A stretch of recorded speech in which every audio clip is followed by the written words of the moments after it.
Donc ces 30 ans, oui, c'est un anniversaire, mais en même temps, on n'en est pas très fiers pour autant. Coluche ne s'attendait sûrement pas à ce que 30 ans après, sa petite idée soit toujours là et toujours en fonction. Bon, la seule fierté qu'on peut avoir, c'est qu'effectivement, si on a réussi à tenir, si on est toujours là, c'est grâce effectivement aux bénévoles, 70 000 bénévoles, c'est énorme, et aux donateurs, parce qu'effectivement, les dons et les subventions au niveau national représentent à peu près 50% de nos ressources. Donc c'est quelque chose de très très important et malheureusement d'absolument nécessaire. Alors 30 ans, oui, c'était un anniversaire, et c'est un anniversaire un peu spécial, notamment ici, et c'est vrai que ça m'a amusé de réaliser. Il y a 30 ans, les Restos du Cœur ont été créés à Montpellier aussi. Et ils ont été créés ici.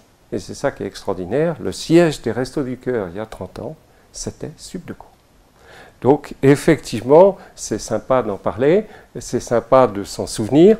C'est qu'effectivement, il y a une histoire commune entre Subdeco et les Restos depuis 30 ans, depuis leur création. Au niveau du département, ça représente 1289 bénévoles quand même. On a commencé l'année avec un manque de bénévoles assez fort, surtout sur des structures qui sont demandeuses de bénévoles, comme le camion du cœur, où là on a besoin de 75 bénévoles. Ce sont des gens qui vont le matin préparer les repas, ensuite le charger dans le camion du cœur, et ce camion va aller aux arceaux, où là, on organise la distribution pour les gens de la rue et entre 150 et 250 repas par jour. Alors c'est 4 fois par semaine à midi, 2 fois le soir. Donc là, ça mange beaucoup de bénévoles et on a encore beaucoup de besoins. L'adresse, c'est 1155 avenue des Bigos, 34 740 à Vendargues. Et j'en profite pour dire que c'est la même adresse pour les dons. Les dons et les subventions sont notre moyen et notre seul moyen localement pour arriver à subsister. Et malheureusement, ça fait 3 ans que notre budget est en déficit.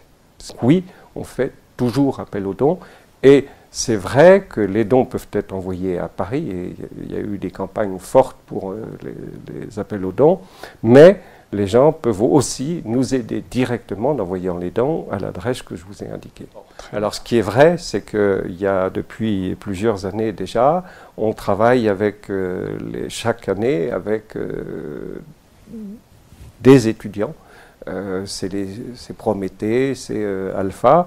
Et donc on a déjà des équipes qui vont travailler pour nous, soit pour la collecte nationale, qui aura lieu en mars, donc il faut préparer un certain nombre de choses, et là ils y travaillent, soit pour éventuellement des opérations paquets cadeaux, soit, et je pense aussi, la possibilité de monter des manifestations qui seront au profit des Restos du Cœur, et là, pour eux, c'est effectivement aussi le moyen de monter tout un projet. Il faut d'abord l'imaginer, donc il y a un travail de recherche, ensuite, quand on l'a imaginé, il va y avoir toute la planification, tout le travail de marketing, tout le travail autre. Et là, je crois que ça correspond aussi parfaitement à ce à quoi les étudiants doivent être formés. Donc ça répond à un besoin des restos. On s'est aperçu qu'il y avait des besoins chez les étudiants de pouvoir être aidés au resto comme certains bénéficiaires.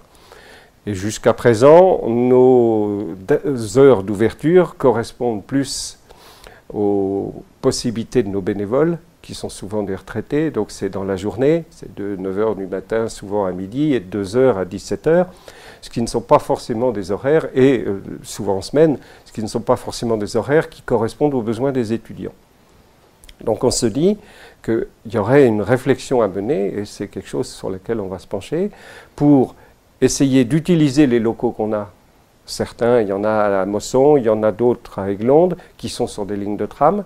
Les ouvrir éventuellement à des heures d'ouverture et des jours d'ouverture qui correspondraient mieux aux besoins des étudiants.